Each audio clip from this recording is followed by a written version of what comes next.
Dear friends, Bill and Ben are a shameless pair. I meant to write about mainline engines and give the twins a treat by letting them into the first story, but I couldn't keep them in order. Before I knew it, they had creeped into the others. They even wanted me to change the book and make it about them. But I have been very firm. I am still calling it mainline engines. That will serve Bill and Ben right for raging poor Gordon so disgracefully. He hasn't gotten over it yet. The author.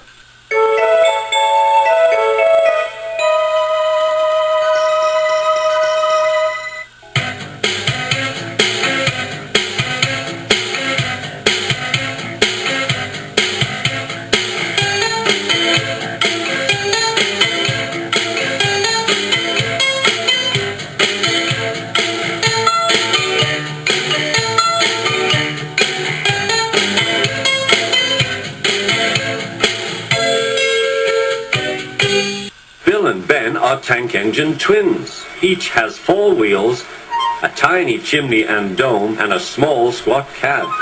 Their trucks are filled with china clay. It is needed for pottery, paper, paint, and many other things. The twins are now kept busy pulling the trucks for engines on the main line and for ships in the harbor.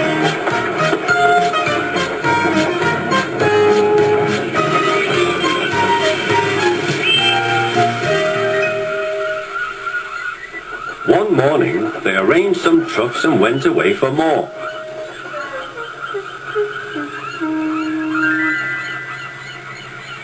They returned to find them all gone. The twins were most surprised.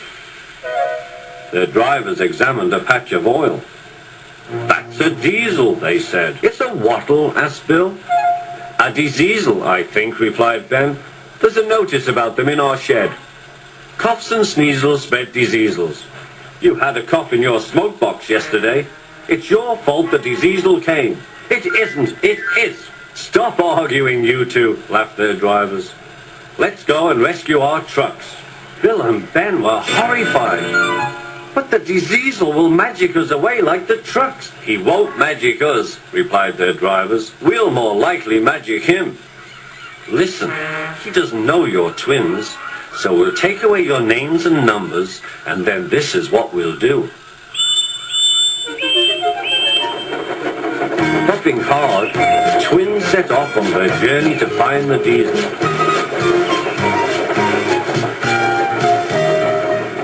They were looking forward to playing tricks on him.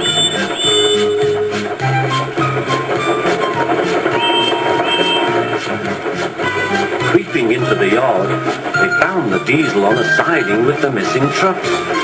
Ben hid behind, but Bill went boldly alongside.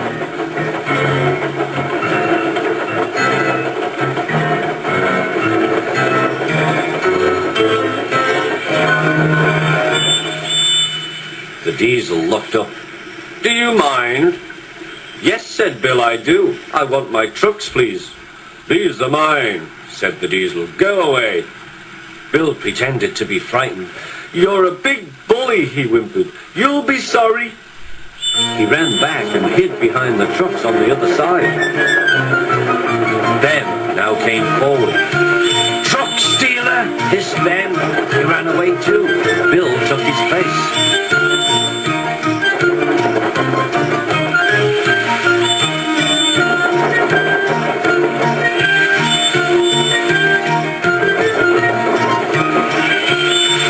This went on till the diesel's eyes nearly popped out. "Stop! You're making me giddy!" The 2 engines gazed at him. "Are there 2 of you?" "Yes, we're twins." "I might have known it." Just then, Edward bustled up. "Bill and Ben, why are you playing here?" "We're not playing," protested Bill. "We're rescuing our trucks," squeaked Ben. "Even you don't take our trucks without asking, but this diesel did." "There's no cause to be rude," said Edward severely. "This engine is a Metropolitan Vickers diesel electric tight, too. The twins were abashed. "We're sorry, Mr. Never mind," the Diesel smiled. "Call me Boko. I'm sorry I didn't understand about the trucks." "That's all right then," said Edward. "Now off you go, Bill and Ben. Fix Boko's trucks, then you can take this lot." "There's no real harm in them," he said to Boko, "but they're maddening at times." Boko chuckled. "Maddening," he said, "is the word."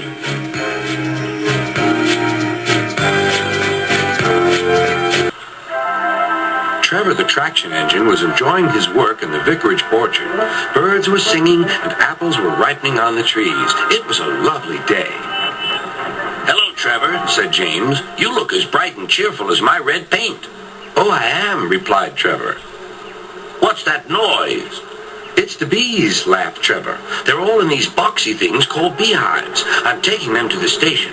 The vicar says his bees make good honey, and he's giving some of them to his friends." Just then, Boko, the diesel engine, hummed in. "Take care, you two. Don't make the bees angry. They might sting you." James didn't like being told what to do by a diesel, and he buzzed away. "Goodbye, Trevor," called Boko, and set off to see Duck at the next station. Bill and Ben, the tank engine twins, were busy arranging cars, but they scampered off when they saw Boko. "I remember the first time I met those two," laughed Boko. "They nearly made my eyes pop out. Edward soon put a stop to their games." "Edward is the only one who can keep Bill and Ben in order," chuckled Duck. "I sometimes call them the bees." "A good name," replied Boko. "They're terrors when they start buzzing around." James bustled in. "What's that, Duck? Are you afraid of bees? They're only insects after all, so don't let that buzzbox diesel tell you different." "His name is Boko, and he didn't. I wouldn't care if hundreds were swarming around. I'd just blow smoke and make them buzz off." "Buzz, buzz, buzz," retorted Duck. The next morning, James arrived at the station to collect his coaches. The passengers were excited and keen to get on board. The platform was crowded, and the porter was in a hurry. "Mind your backs," he shouted. Then there was trouble. The beehive fell and broke open. The station cleared like magic. James heard a familiar buzzing. The bees were too cold to be cross, so they buzzed around the fireman, hoping he'd mend their hive. But he didn't understand, nor did his driver, so the bees turned to James. His boiler was nice and warm.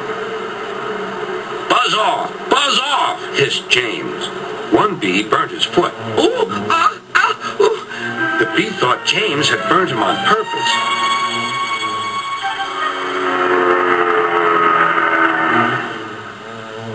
So it stung James right back on the nose. Whistled James. He had had enough. So had his fireman and driver. They didn't notice till too late that they had left all their coaches behind. They tried everything to get rid of the bees. First they spun on the turntable, but to no avail. They tried washing them off, but the bees clung harder to James's warm boiler. Then they tried smoking them off by going through a long tunnel, but still the bees wouldn't go away. "It's no good, James," said his driver. "We'll just have to go back to the orchard and fetch another hive." James's reply was drowned by the sound of buzzing. The vicar was waiting anxiously for James. When he arrived, the bees swarmed straight into their new home. "Come on, James," said his driver. "What you need now is a good hose down." Later that evening, James was resting in the shed when the vicar came to see him. "Thank you for saving my bees," he said. "It's a pity it's not Christmas. Then we could call you James the Red-Nosed Engine." Everyone laughed, even James. But instead, they decided to call James the Bee's Knees, which means they thought he was more useful than ever.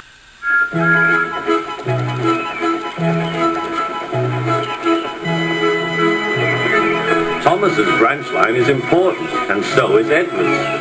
But their track and bridges are not so strong as those on the main line. The Fat Controller does not allow the heavier mainline engines like Gordon to run on them.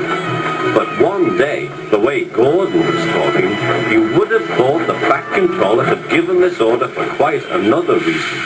"It's not fair," grumbled Gordon.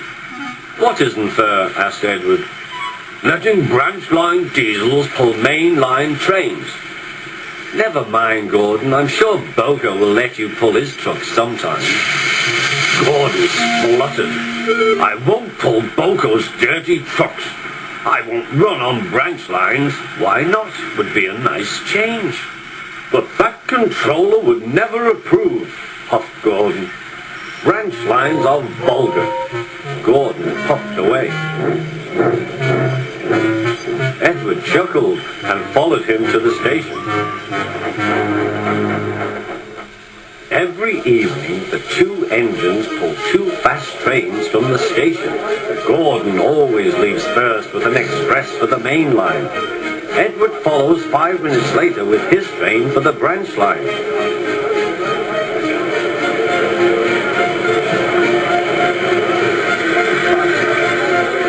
Usually everything runs like clockwork, but tonight there was trouble. A lady in a green floppy hat was saying goodbye to a friend. It was nearly time for Gordon to start. The fireman looked back towards the guard's van and saw something green waving. "Right away, mate." He thought the guard had waved his flag. Gordon started, leaving luggage, his passengers and the guard all standing on the platform. Everyone was very surprised and cross.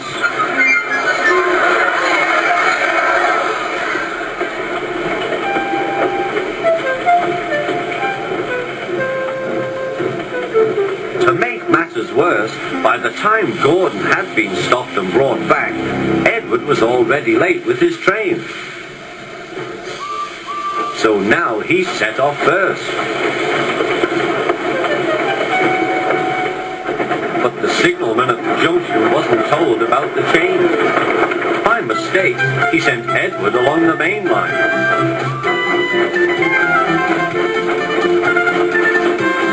Gordon was sent along the branch and arrived cold and cross on one of the sidings near the harbour. Next morning, Bill and Ben peeped into the yard. There were no trucks for them. They didn't mind that. Teasing Gordon would be much better fun. "What's that?" asked Bill. "Shh," whispered Ben. "It's Gordon." "It looks like Gordon, but it can't be. Gordon never comes on the branch lines. He thinks them vulgar." Gordon pretended he hadn't heard them. "If it isn't Gordon," said Ben, "it's just a pile of old iron, which we'd better take to the scrapyard." "No, Bill, this lot's useless for scrap. We'll take it to the harbour and dump it in the sea." Gordon was alarmed. "I am Gordon. Stop, stop!" When Boko suddenly arrived, Gordon thought him the most beautiful sight he had ever seen. "Boko, my dear engine, save me!" Boko quickly sized up the situation and threatened to take away the trucks he had brought for Bill and Ben. This made the twins behave at once. Gordon thought he was wonderful. "Those little demons, how do you do it?" "Oh, well," said Boko, "it's just a knack." Gordon still believes that Boko saved his life, but we know the twins were only teasing, don't we?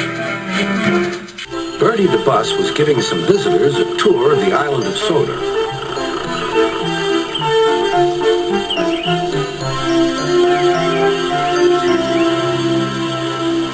It was their last afternoon, and Edward was preparing to take them to meet Bill and Ben. He found it hard to start the heavy train. Did you see him straining? Asked Henry. Positively painful, Remarked James. Just pathetic, Grunted Gordon. he should give up and be preserved before it's too late. Shut up! Burst out Duck. You're all jealous. Edward's better than any of you. You're right, Duck, said Boko. Edward's old, but he'll surprise us all. I've done it. We're off. I've done it. We're off, said Edward as he finally puffed out of the station.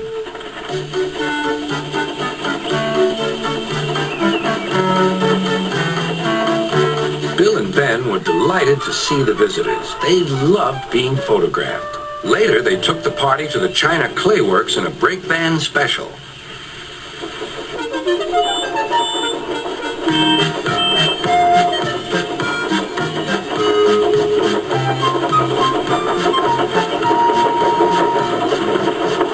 Everyone had a splendid time, and the visitors were most impressed.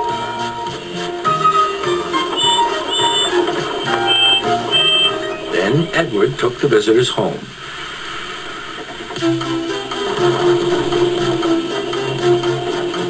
On the way, the weather changed. Wind and rain buffeted Edward. His sanding gear failed, and his fireman rode in front, dropping sand on the rails by hand. Suddenly, Edward's wheels slipped fiercely, and with a shrieking crack, something broke. The crew inspected the damage. Repairs took some time. One of your crank pins broke, Edward, said his driver. We've taken your side rods off. Now you're like an old-fashioned engine. Can you get these people home? They must start back tonight. I'll try, sir, promised Edward. Edward puffed and pulled his hardest, but his wheels kept slipping, and he could not start the heavy train. The passengers were anxious. The driver, fireman, and conductor went along the train, making adjustments between the coaches. We've loosened the couplings, Edward. Now you can pick up your coaches one by one, just as you do with freight cars. That'll be much easier, said Edward. Come on, he puffed and moved cautiously forward.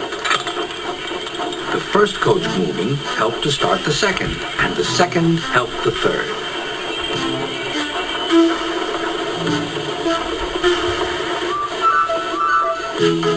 I've done it! I've done it! Puffed Edward. Steady, boy, warned his driver. Well done, boy. You've got them! You've got them! And he listened happily to Edward's steady beat as he forged slowly but surely ahead.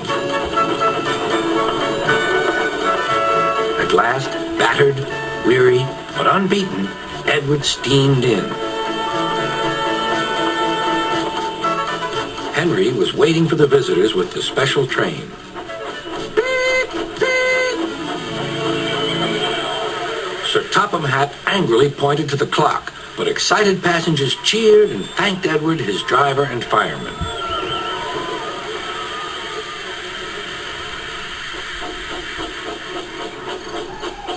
Duck and Boko saw to it that Edward was left in peace.